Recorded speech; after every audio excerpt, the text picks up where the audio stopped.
دیکھیے اگر آپ بیمار ہیں اور روزہ نہیں رکھ سکتے تو دو طرح کی بیماریاں ہوتی ہیں، ایک عارضی اور ایک مستقل۔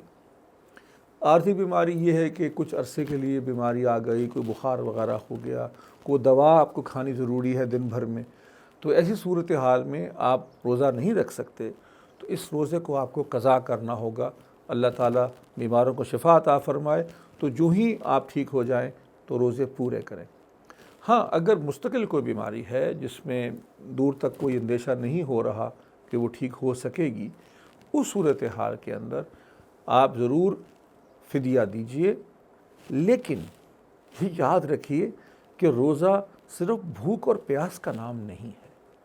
روزے کے اور بہت سارے اعمال ہیں جو کرنے ہوتے ہیں۔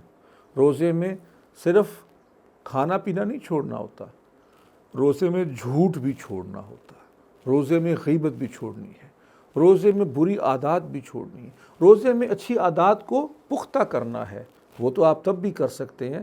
تو اس بات پہ زیادہ پریشان نہ ہوں، اللہ سے صحت کی شفا کی دعا کیجئے اور روزے کے سارے اعمال کیجئے، اپنی آنکھ کا، زبان کا بھی اور دل کا بھی روزہ رکھیں۔